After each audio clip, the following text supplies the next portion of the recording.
방금 소개받은 코리아 CEO 서밋의 박봉규입니다. 여기 그 스마트 엔젤스 운동본부에 우리 한국정보화진흥원 김성태 원장님께서 이끌어 나가고 있는 좋은 그 지식 나눔 아카데미인데요. 상당히 오래전입니다. 저에게 이렇게 좀 같이 우리 코리아 CEO 서밋에 많은 회원사가 있고 하니까 본인께서 진행하는 이 스마트 엔젤스 운동본부에 이렇게 임원이 되어달라는 강력한 요청을 받고 내용 자체가 워낙 훌륭하고 또 우리 대한민국의 정말 세계적인 IT 강국인데 이것을 이끌어 나가는 정부의 그 대표 기관의 한 분이기 때문에 수락을 하게 되었습니다. 부족한 저를 이렇게 맞아주신 것에 대해서 정말 개인적으로 영광스럽게 생각을 합니다. 오늘 저희들이 함께 나눌 그런 연재는 CEO의 창조적 생각과 상상력, 마음을 다하면 꿈은 이루어진다, 이런 내용이 되겠습니다. 저희들 코리아 CEO 서밋에는 그 여러 가지 브랜드가 있습니다. 그 시마, 창조혁신 경영을 공부하는 거고, 포카, 예문사철, 예술과 디자인, 문학과 소통, 그리고 역사와 철학을 공부하는 그런 그 포카가 있고요. 자, 시콘이 있습니다. 그리고 세계화상한국논단, 또 한중경제대논단, 또 20대의 젊음과 꿈을 80대까지 갖자, 이런 취지로 출발한 2080 CEO 포럼이 있습니다. 제가 이 중에서 시콘에 대한 얘기를 간단하게 언급하면서 가려고 하는데요. 이 시콘이 사실은 CICON인데 이 의미는 이런 의미입니다. 그 C로 시작된 이니셜, 요걸 모아서 산업 컨퍼런스라고 이렇게 지었는데 크리에이티브 인더스트리, 창의 산업, 그리고 컬처 인더스트리, 문화 산업, 그리고 시티즈 인더스트리, 도시 산업, 그리고 컨버전스 인더스트리, 융합 산업을 서로 토론하는 컨퍼런스, 또 토크 콘서트, 그리고 전람이 같이 포함되어 있는 컨벤션의 복합어입니다. 이게 출발은 그 중국화 비즈니스를 하기 위해서 출발이 됐는데 한중 간의 비즈니스의 작은 씨앗으로 출발해서 나중에 정말 행복한 시간으로 우리 가질 때 우리 팝콘을 사 먹잖아요. 그래서 행복한 그런 기업을 이루어야 되겠다. 그리고 큰 팝콘이 돼야 되겠다는 이런 의미로 시콘을 의미를 부여를 했습니다. 저희들 그 시콘에서는 이런 걸 공부합니다. 삼성전자가 요즘에 대단한 세계적인 글로벌 기업이 됐죠. 이런 그 창조 경영, 그리고 정말 폐허된 남이섬이 이제는 전 세계적인 관광공화국으로 탄생이 된 남이나라 공화국의 그 상상력, 그리고 다르게 생각하라, 애플의 이런 경영 기법을 이렇게 배우고 있습니다. 또 상상경영은 상상이 미래를 지배한다. 그 나폴레옹이 말씀을 하셨습니다. 그만큼 우리가 갖고 있는 평소의 생각과는 전혀 다르게 본인이 갖고 있는 어떤 상상력을 가지고 이걸 반드시 이뤄내겠다고 하는 그런 의지와 마음을 다했을 때 반드시 그것이 이루어질 수 있는 그런 모습을 저희들이 봅니다. 또 도시경영에서는 인간과 자연, 문화를 생각하는 창조도시, 이것을 저희들이 공부하고 있고요. 문화경영에서는 사람의 마음을 움직이는 창조적인 영혼, 문화를 우리가 공부하고 있습니다. 그리고 요즘에는 온통 다 융합의 시대가 되었는데 정말 그 김성태 우리 원장님 경우는 이것을 여기저기 각 기관이나 어떤 전 세계 다니면서 많이 강조하고 하시던데요. 이러한 부분을 우리가 공부하고 있습니다.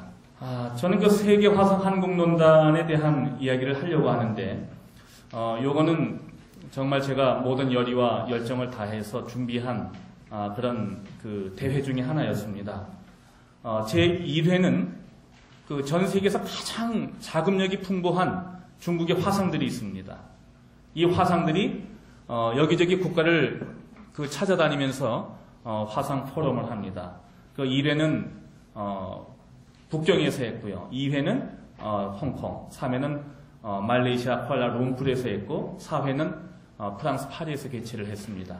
근데 5번째가 바로 우리 한국에서 개최하게 됐는데 제가 그 여러분들이 잘 알고 있는 국민배우 그 박상원 씨한테 초청장을 받았어요.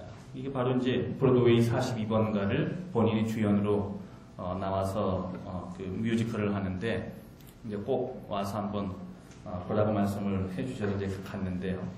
제가 이거를 보면서 이야, 너무 경쾌한 거예요. 그리고 비록 우리한테는 잘 맞지는 않지만 젊은 CEO들을 남성분들을 구성을 해서 한번 연습을 5개월, 6개월 동안 이걸 진행을 해서 우리 각계각층에 있는 한 800여 명의 그런 CEO들이 그 모신 가운데 한번 이걸 직접 한번 선을 보여야 되겠다는 생각을 했습니다. 그래서 가장 멋있는 남자, 또 가장 창조적인 생각을 갖고 있는 남자, 또 가장 능력 있는 남자, 소위 이러한 그 남성 CEO 20명을 선발을 했어요. 저희들 그 코리아 CEO 서밋의 회원사들의 회원님들이죠. 그래서 이제 40대, 50대 중심으로 이제 구성을 했는데, 뭐 거기는 물론 그 이름을 거명해도 뭐 저기 문제가 없겠습니다만, 우리 김도관 그 경남 지사님도 있고, 또 대통령 경실장을 하셨던 분도 있고, 또는 뭐 방송인 김종석 교수도 계시고, 뭐 다양한 분들 구성이 되어 있는 거예요. 이제 이런 분들이 지금 이제 이걸 한번 해보자 하고 그 뮤지컬을 다시 가서 봤습니다. 보고 난 다음에 어떠냐 했더니 너무 좋다고 그래요. 그래서 이걸 연습을 하기 시작했습니다. 매주 수요일마다 저녁 때 모여가지고 연습을 하는데 20명이 연습을 하다가 나중에는 시간이 잘 안 맞고 또 어떤 또 개인적인 사유에서 또 해외 출장을 가고 뭐 이러는 가운데 한 명 한 명 떨어져 나가기 시작하는데 20명 중에서 딱 10명이 남더라고요. 그래서 이거 10명이 결국은 메인 멤버가 돼가지고 이와 같이 이렇게 연습을 했습니다.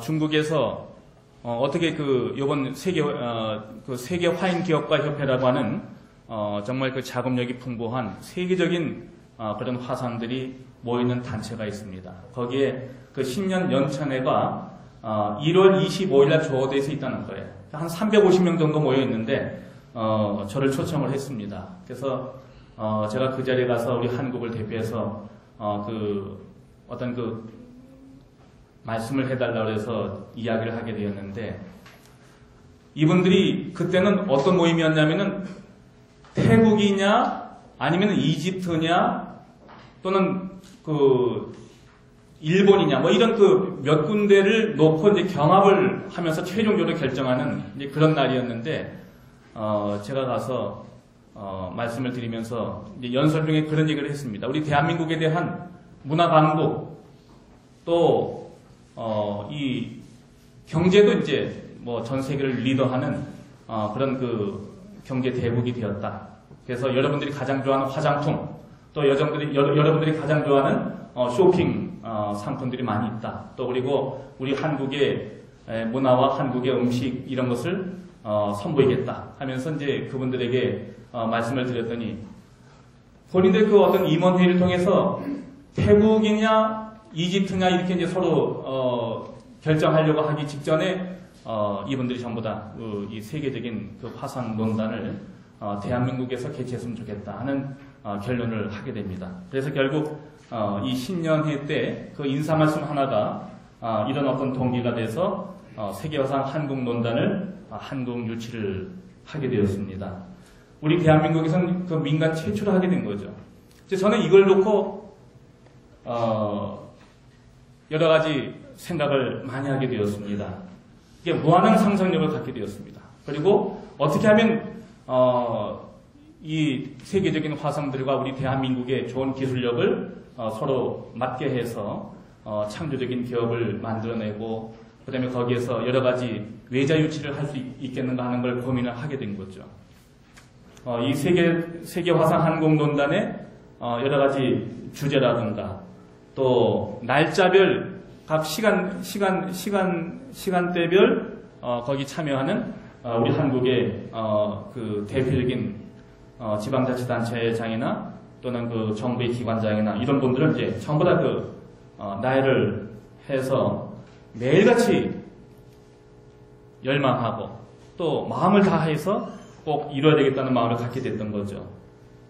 그래서 개막식이 있고 현직 장관님 두 분이 축사를 하시고 또 서울에서 개최하니까 서울시장님이 나오셔서 직접 환영사를 하고 또 기업을 대표해서 홈플러스 그룹의 회장님이 건배사를 하는 이런 형태로 이제 구성을 했던 거죠. 이건 최초의 어떤 창의적인 생각과 이렇게 해야 되겠다는 어떤 의지로 준비를 했던 겁니다. 두 번째 날 포럼하는 날은 정운찬 전 총리님께서 총리를 그만두시게 됐기 때문에 그러나 본인은 분명히 나오시겠다고 말씀을 하셔서 특별 강연으로 돌렸습니다. 그리고 또 제가 개인적으로 모시고 있는 이어령 장관님을 기조연설로 모셨죠. 또 그리고 그 녹색성장위원장님 기조연설 하시고 또 세션 1에서는 녹색성장과 환경에너지에서 이와 같은 연사들을 구성을 했고 점심에는 약속대로 경기도지사님께서 오찬을 준비해 주셨고 또 오후 2세션에 문화 콘텐츠에 대해서 얘기하고 3세션에 녹색금융 그 다음에 마지막에는 그 ITBT NT 분야에 대해서 이러한 내용 가지고 포럼을 개최했습니다. 그래서 이런 여러 가지 내용을 진행하면서 또 여기는 뭐 여러 가지 준비한 게 굉장히 많이 있습니다. 그래서 그 에이블 응원의 퍼포먼스라든가 또 동이라는 드라마가 있을 때 어떤 그 패션쇼라든가 또는 우리 국립국악원에서 진행한 모든 내용들. 자, 이러한 내용들을 전부 다 구상을 해서 정말 마음을 다해서 반드시 이루어야 되겠다고 하는 이런 생각을 갖게 된가 결국은 이런 것이 이르게 되었습니다. 사실 이야기 풀어나갈 때 상당히 재미있게 해야 되겠다는 그런 그 각오로 나왔는데 시간이 제한이 되니까 그냥 읽듯이 하는 제 모습이 좀 부끄럽네요. 자, 다음 작품을 준비하고 있습니다. 요거는 요번 11월 28일 날 제주도에서 세계적인 화상들이 다시 모입니다. 1,500명이 온다는 거예요. 그리고 우리 한국의 한 500여 분의 CEO들과 또는 그 참가를 희망하는 분들이 전부 다 모였을 때 한 2,000명이 된다고 합니다. 이 한중 백가성 세계대회. 백가성이라고 하는 것은 북송시대에 한 그 유학자가 백가성이라는 책자를 편찬했습니다. 중국의 성씨를 전부 다 파악을 한 건데 411개를 찾아냈습니다. 그런 다음에 명나라 때 다시 504개의 성을 추가해서 낸 것이 천가성. 그래서 백가, 천가라는 뜻은 중국말로 많다라는 의미인데 이와 같이 김씨, 이씨, 박씨, 왕씨 등 그 성씨를 좋아하는 종친을 중요시 생각하는 자금력이 풍부한 화상들이 모이는 그런 세계대회입니다. 그래서 이것을 지금 다시 저는 창의적인 생각과 상상력을 가지고 장고에 들어갔습니다. 이 대회가 정말 기쁨을 주고 또 우리에게 놀라운 기적을 이루는 그래서 기대가 되는 대화가 되도록 노력하겠습니다. 여러분 고맙습니다.